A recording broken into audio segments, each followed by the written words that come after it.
ngasi video sidi akhoi thangju numit ki oina semjabani ko thangju numit ki na haragadi lamta thangju numit ki akhoi na tawba yaba khara ko haidi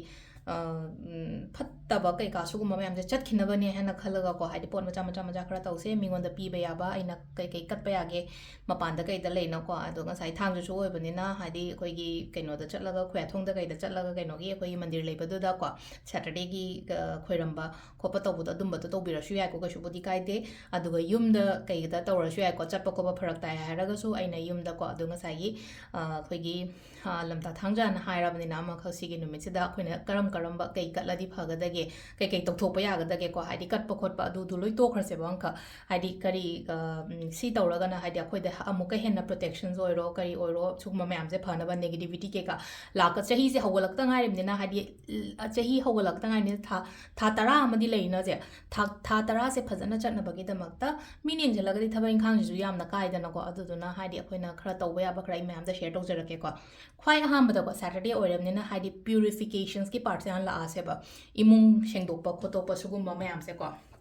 khwai ahambada purification ki part se an la ase cleansing and harase samna habada cleansing ki part se la ase ko haidi cleansing sta kari kari no khoina tawba ya ba se ko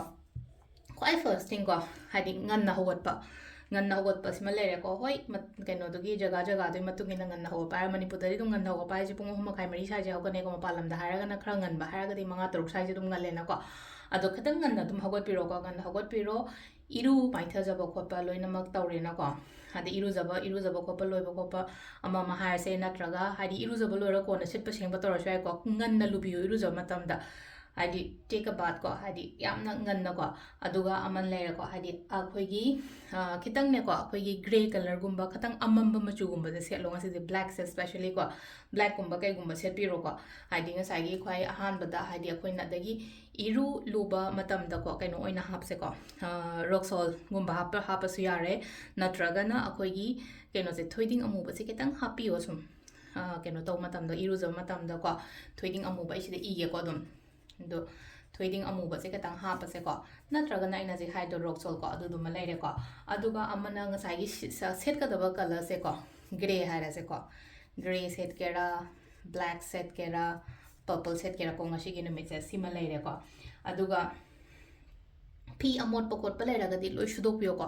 pi amot pa shudok piyo aduga yara gadi mo pafi dak su sindok piyo ngasi gi numit se ko ai mo pafi dak se dum ngarang na han silen jo khala se adu especially ngasi gi numit tari mo pafi dak ke ka jo bedsheet ke ka su loi sindok piyo ko sindok go loi shudok piyo hai namsala ga thambi ga no ko aduga amana specially kitchen ko akoi gi chakhum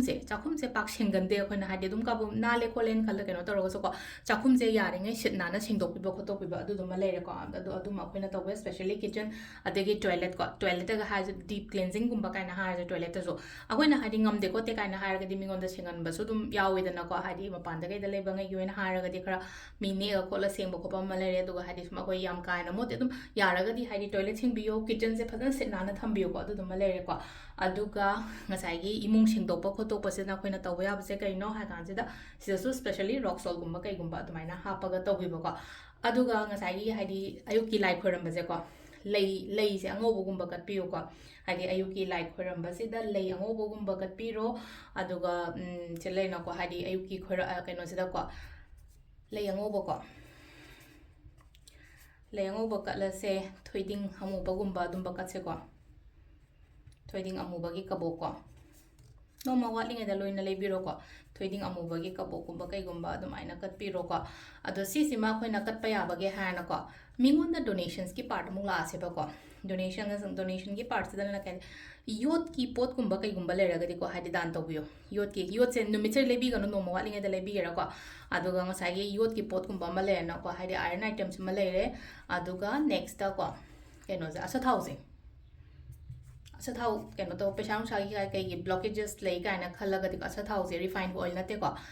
acha thau se sima jo happy ke sima jo ka pio phi amu ba gumba kai gumba adum ba su ke no to re so phi amu ba da katang khara lang ba ko pa da amu ba ta pi ra ti min hangoi ba su ai ko adu dum ma le ko aduga amana ke no to bi ai ko akoi gi ke no hara se ne ko release to bagi amu hara se ba si myam se mu to re na ko hadi khara dum nang gai to da na da la ko ngai di gyan ta ram ni ko pot sa adu releasing ki part se na ina nungai ta part se ko nungai ta part se ngai kolom amu bam lo re ko kolom amu ba ma lo ra ga point dan e se basum tensions tension se lei haujikan se ko isamak su lei tension ko stress lei ko blockages thabak to matam da blockages le hening da ba part nga tan na sina khoina pam da pone health issues kaina haira se basida kolom amu bani ko ini iri sa atopa i hiding a sagi shigi mai thadok to ni ko hadi je se ke no to raganda health issues haina haira se bad relationship kaina haira se ko bad relationship gumba kai gumba haira se aduga amana ko money blockages ko sise amta hadi mina pam da banga keno na to oina ko adegi atai ke sum I be yari sum ikhan bi ro ne ko aina chalhaning ba part me am do dep kaina hara sine ko hadi pisang sa mi gi to le ko le kaina ga hara ga di dep gumba kai gumba hara se anxieties kaina ga hara se ko se le je ko si me am se amta pam keno da negativity ko negative energy ko sugumba me am se hadi si irani na ko loina kak thala je ba si gi pot se ko hadi aina pam ta ba pot ni na just cut ko adu ga che se somnom da olaga ko somnom da olaga adum segai biro segai raga si se mai thadu osu yare natraga na dustbin da lang tho se ko adu yara da mai thadu piyo si ge na haraga di ko si gi che se mai thadu ose ko aduga amana ko keno to haninge se ko si gi keno se black machu gi se ko si se ko na yam light oi ba keno ni ko u dong no tawi ko si se keno se ko sigi keno se di koi mala ni ko keno hadi akoi gi karungali mala ni hani ko si se hadi ngasi gi numit ta hai tar ko ngasi numit ta oiro natraga no ma wali ngai dagi oiro ko hai leshala thamaga si numit se sibiyo ko siba matam se ngasai karungali mala siba matam de khoida kana ba se kai no haga protection ko ngakthokpa ma o yam phai ko ena se ji yorok ta ngai ni ngakthokpa se pami ko loina ma ana ek dagi oiro ama dagi oiro ko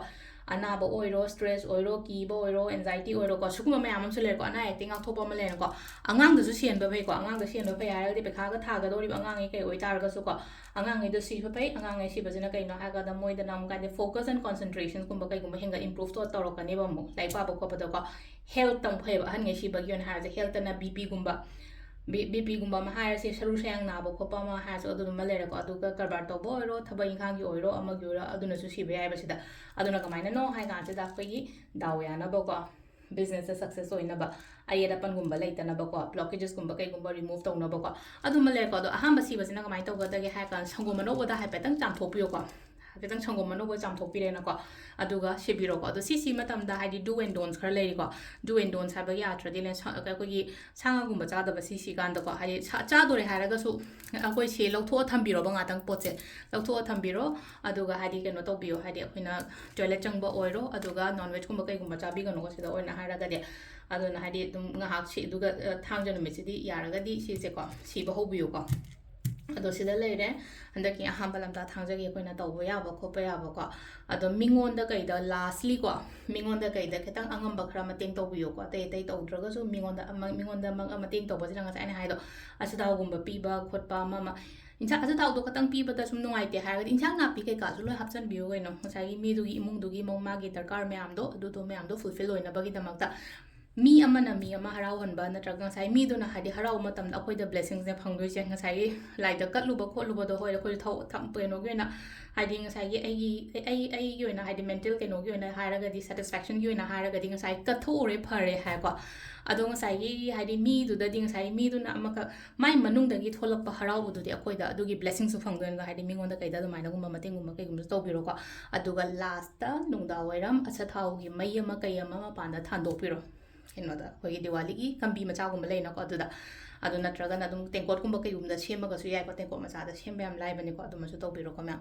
ꯑꯗꯨ ꯁꯤ ꯂꯩꯔꯦ ꯉꯁꯤꯒꯤ ꯑꯣꯏꯅ ꯍꯟꯗꯛꯀꯤ ꯑꯍꯥꯟꯕ ꯂꯝꯇꯥ ꯊꯥꯡꯖ ꯅꯨꯃꯤꯠꯀꯤ ꯇꯧꯕ ꯌꯥꯕꯀꯣ ꯔꯤꯆꯨꯋꯦꯜꯁ ꯑꯦꯟ ꯀꯩꯅꯣ ꯅꯦꯒꯦꯇꯤꯚꯤꯇꯤ ꯔꯤꯂꯤꯁꯀꯤꯀꯣ ꯊꯦꯡꯛ ꯌꯨ